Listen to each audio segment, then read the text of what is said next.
Happy day बच्चों।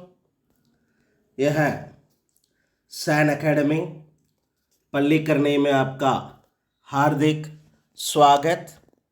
आइए आज हम 9वीं कक्षा में एवरेस्ट मेरी शिखर यात्रा पाठ पढ़ने जा रहे हैं। यह पाठ बचेंद्री पाल के द्वारा लिखा गया है। बचेंद्री पाल पर्वतारोही दल की एक सदस्य के रूप में एवरेस्ट अभियान पर निकली। लक्ष्य था एवरेस्ट की चोटी पर पहुंचना। किसी भी लक्ष्य प्राप्ति के लिए आप मनुष्य में किस गुण का होना अनिवार्य मानते हैं और क्यों? आइए इसके बारे में देखते हैं। यह है बचेंद्री पाल। ये पाठ एवरेस्ट शिखर की यात्रा के बारे में है। बचेंद्री पाल का वर्तमान उत्तराखंड उत्तर प्रदेश राज्य के उत्तरकाशी के पहाड़ों की गोद में हुआ है। इनकी उपलब्धियां बहुत कुछ है। पढ़ाई समाप्त करके इंडिया फाउंडेशन दल में शामिल हो गई। ट्रेनिंग के दौरान 75,000 मीटर ऊंची चोटी सफलतापूर्वक चढ़ी और फिर एवरेस्ट विजय के लिए प्रयास किया। इनकी उपलब्धियां हैं 1984 में पद्मश्री, 1985 में उत्तर प्रदेश सरकार द्वारा शिक्षा विभाग में, 1986 में अर्जुन पुरस्कार, 1997 में पीएचडी की मानक उपाधि इन्होंने उपलब्ध की है। इतनी सारी उपलब्धियों को हासिल करने के बाद भी एवरेस्ट पर पहुंचने वाली ये जो है बचेंद्री पाल के बारे में हमें जानना जरूरी है। लेखिका ने एवरेस्ट अभियान दल के 7 मार्च को दिल्ली से रवाना होने से लेकर 23 मार्च को एवरेस्ट विजय तक की घटना को बड़े रोमांचक ढंग से क्रमानुसार प्रस्तुत किया है। सभी सहयोगी पात्रों शेरपा कुलियों के साथ लेखिका बेस से शिखर तक कैसे पहुँचे, इसका वर्णन पढ़ते हुए पाठक स्वयं लेखिका के कदम से कदम मिलाते हुए शिखर तक पहुँचने का आनंद प्राप्त करते हैं। आइए देखते हैं। दल के नेता कर्नल कुलर है। दल के सदस्य को प्रशिक्षित करना तथा उनका उत्साहवर्धन करना, सभी पात्र परिचय इसमें जो है दिया गया है। इन पात्रों को जानना भी हमें जरूरी है। एवरेस्ट मेरी शिखर यात्रा का मुख्य पात्र है लेखिका बचेंद्री पाल। तेनसिंह एवं उनकी पुत्री देखी। लेखिका के उत्साहवर्धन हेतु आना, प्रत्येक शेरपा कुली से बातचीत करने का सुझाव देना, डॉक्टर मीनू मेहता, अंगदूर जी, लेखक के साथ शिखर तक जाना, बिना ऑक्सीजन के चढ़ाई करना, ये सब जानकारियां जो है हमें इस पाठ में बड़े अच्छे ढंग से हमें मिलते हैं। एवरेस्ट अभियान दल 7 मार्च को दिल्ली से काठमांडू के लिए हवाई जहाज से चल दिया।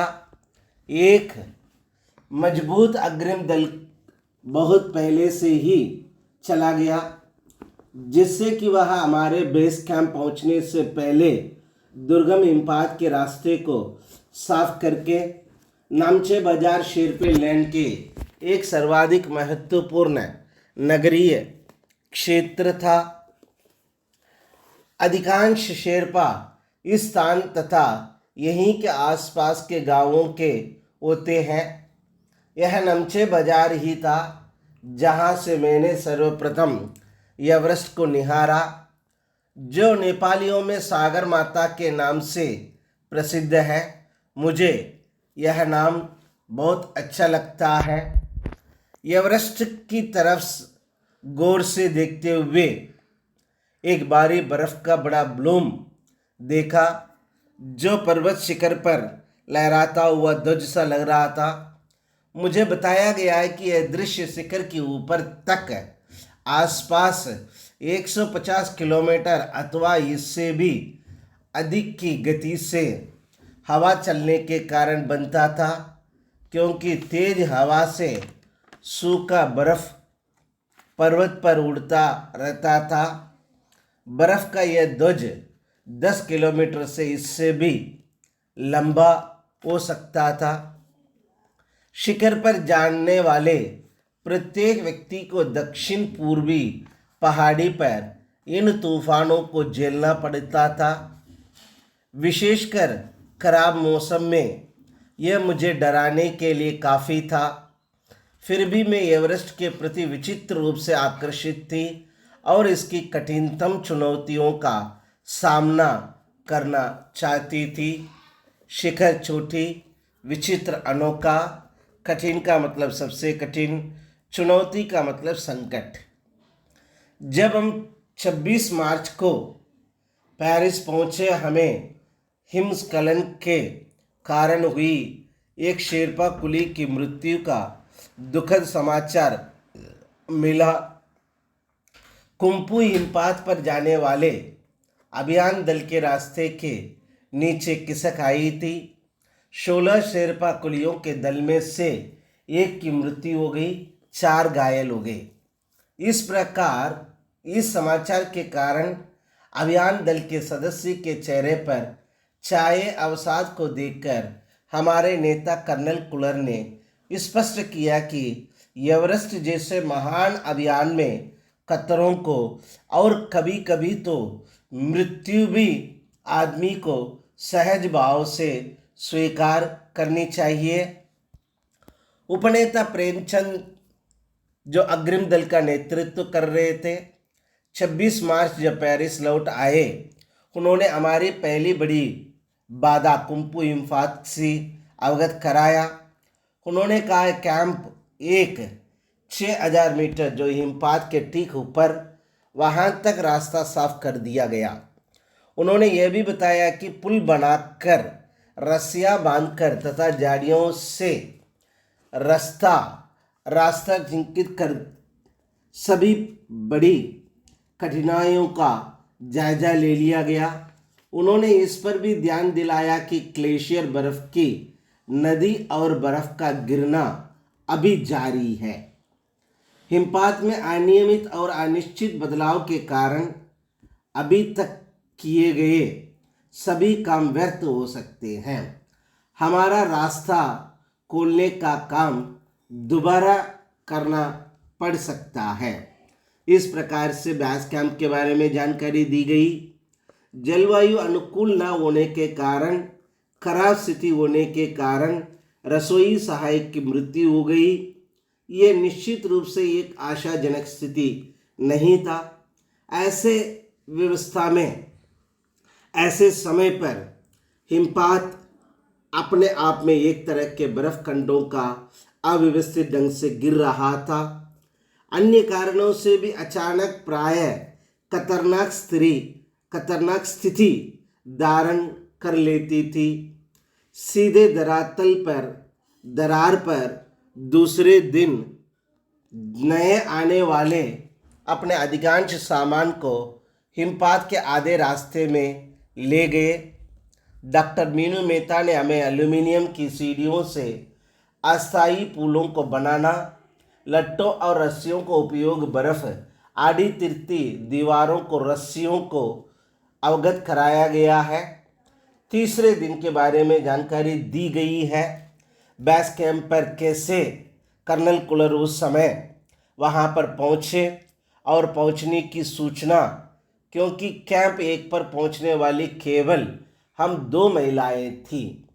अंगदोर्जी लोब्सांग और गहन बिस्सा अंततः साउथ कोल पहुंच गए और 29 अप्रैल को 7,900 मीटर पर उन्होंने कैंप 4 लगाया।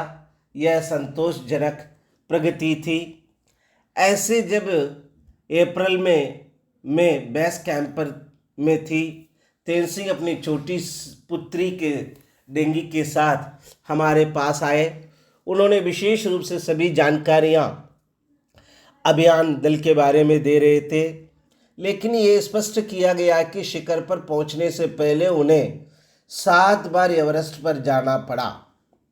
फिर अपना हाथ मेरे कंधे पर रखते हुए उन्होंने कहा, तुम एक पक्की पर्वतीय लड़की लगती हो, तुम्हें तो शिखर पर पहले ही प्रयास में पहुंच जाना चाहिए। 15 और 16 मई 1984 को बुद्ध पूर्णिमा के दिन ल्योसा की बर्फीली सीधी ढलान पर लगाए गए सुंदर रंगीन नैलान के बने तंबू के कैंप 3 में थी। कैंप में 10 और व्यक्ति थे। लोब्सांग तशारेंग मेरे तंबू में थे। एनडी शेरपा तथा और 15 और 16 मई को 1984 बुद्ध पूर्णिमा के दिन सीधे अन्य 8 शरीर मजबूत और ऊंचाइयों में रहने वाले शेरपा दूसरे तंबू में थे। मैं गहरी नींद में सोई हुई थी। 12:30 बजे पिछले हिस्से के एक सख्त चीज टकराने पर मेरी नींद अचानक खुल गई। तभी मुझे महसूस हुआ कि एक ठंडी बहुत बारीक कोई चीज मेरे शरीर पर मुझे कुचलती हुई चल रही। मुझे सांस लेने में बड़ी कठिनाई हुई। इस विशाल पुंज ने एक एक्सप्रेस रेलगाड़ी की तेज गति से भीषण गर्जना के साथ सीधी ढलान से नीचे आते हुए हमारे कैंप तस नस कर दिया। वास्तव में हर व्यक्ति को चोट लगी थी। यह एक आश्चर्य था कि किसी की मृत्यु न हुई। इस प्रकार वहाँ के बारे में, कैंप 2 के बारे में भी चर्चा देखी जा सकती है, हम देख सकते हैं। सबसे पहले सुबह तक सारे सुरक्षा दल के 16 मई को प्रातः 8 बजे हम प्रायः सभी कैंप 2 पर पहुँचे। शेरपा की ये उस खुद के बनाए गए स्ट्रक्चर पर लिटाकर नीचे लाए। हमारे नेता कर्नल कुलर के शब्दों में, यह इतनी ऊंचाई पर सुरक्षा कार्य का एक जबरदस्त साहसिक कार्य था। सभी 9 पुरुष सदस्यों को चोटों अथवा टूटी हड्डियों आदि के कारण कैंप में भेजना पड़ा। तभी कर्नल कुलर मेरी तरफ मुड़कर कहने लगे, क्या तुम भयभीत थी? जी नहीं। क्या तुम वापस जाना चाहोगे? जी नहीं। इस प्रकार वहाँ का जो दृश्य जो है मुझे देखकर बड़ा आश्चर्यचकित हुआ। साउथ कोल पृथ्वी पर बहुत अधिक कठोर जगह थी। उनकी कृतज्ञता को मानते हुए मैं हक्का पक्का हैरानी से देखने लगी। इतना सब कुछ होने के बावजूद भी वहाँ का जो दृश्य जो है मुझे इतना आकर्षित करने लगा। कुछ देर बाद सोनम पुलजार पहुँचे और उन्होंने फ़ोटो लेने शुरू कर दिए। इस समय तक ल्यूट ने हमारे नेता को एवरेस्ट पर हम चारों के होने की सूचना दे दी थी। तब मेरे साथ वाकी टाकी दिया गया। कर्नल कुलर हमारी सफलता से प्रसन्न थे। मुझे बधाई देते हुए उन्होंने कहा, मैं तुम्हारी इस अनूठी उपलब्धि के लिए तुम्हारे माता पिता को बधाई देना चाहता हूँ। वे बोले कि देश को तुम पर गर्व है और अब तुम मेरे संसार में वापस जाओगे जो तुम्हारे अपने पीछे छोड़े हुए संसार से एकदम भिन्न होगे। इस प्रकार संसार में मैं एक अलग सफलता को हासिल करने के कारण मुझे हर किसी की बधाइयाँ आशीर्वाद सब कुछ मुझे मिला है। मैं भी एक भारतीय गौरव की पुत्री होने के नाते अपने आप को बड़े गर्व का महसूस करने लगी। धन्यवाद बच्चों।